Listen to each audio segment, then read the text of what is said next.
They came an hour earlier and so they went back home and went to bed?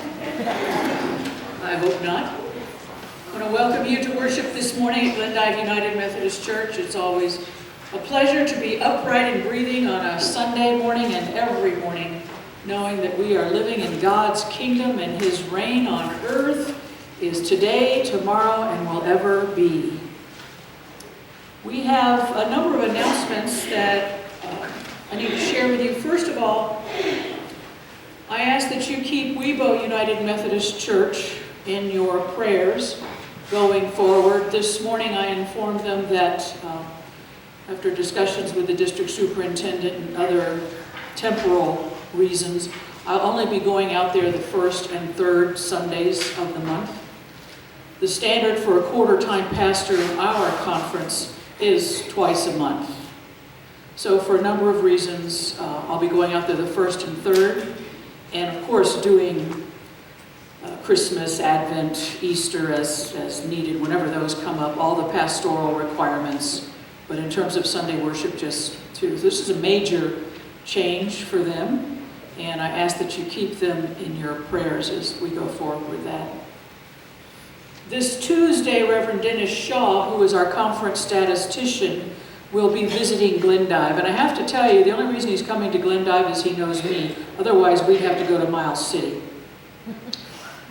So I would like to have a really good turnout for his visit at 4 o'clock on Tuesday. He's coming here to talk about the new apportionment plan to talk about church finances in general and the United Methodist Foundation, or the Rocky Mountain Foundation. It's a free-flowing conversation, but if you want to know how things might be affected in the future with whatever might happen with United Methodist Church, he's the one who has a lot of those answers.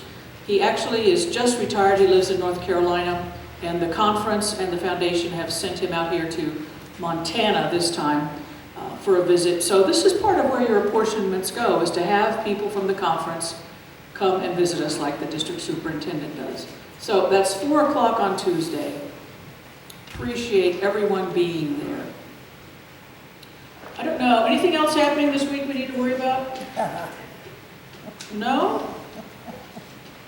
The dinner. The dinner? Okay.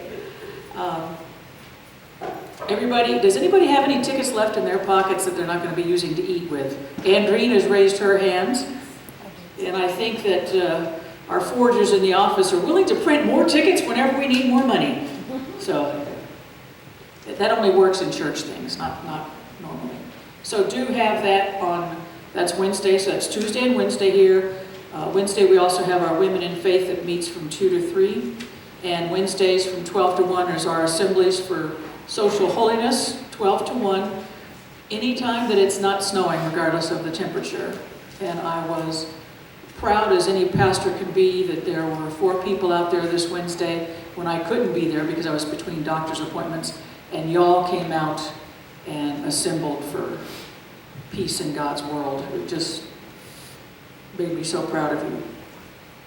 Next Sunday happens to be, my husband would say, the Marine Corps birthday, but aside from that, on November 10th, we'll be having a guest speaker here to help with our worship. Megan is going to come and talk about her work in Africa with building wells and doing other support for communities in need over there. Megan grew up in this community. She remembers Miss Emma very well and some others. And I invite you to come. There are leftovers from the dinner. If there are any leftovers, we will be serving those for lunch at 11.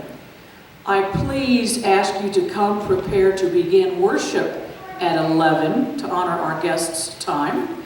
But we will have lunch from like 11 to 11:20, and you can continue eating as we begin our worship, which will include a couple of hymns. I will read scriptures, of course, and then Megan will give her presentation. We're doing it in the fireside room because she has a PowerPoint, and that's where that resource is. So please be sure to come. I know it's a 3-day weekend, but I know not everybody leaves on 3-day weekends.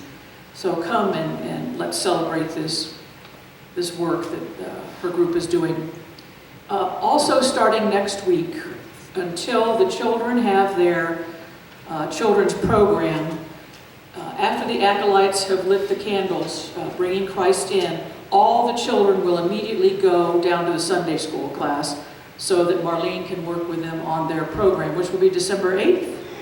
So they have just a few Sundays. That's every child. You need to be here every Sunday to go through the rehearsals and this really clever program. Okay? And I have one other announcement, and I'm going to ask Allison if you'd come forward for that.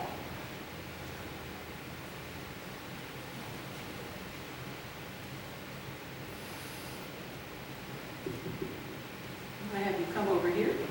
Can you hear? Is this one on? Okay, speak loudly. The month of November and December, the Girl Scouts, I'm a member of the juniors, and the Girl Scouts would like to challenge the congregation to who can get the most food for the food bank. Did you hear that? In November and December, the Girl Scouts already had a program to bring food every meeting for the Dawson County Food Bank. And this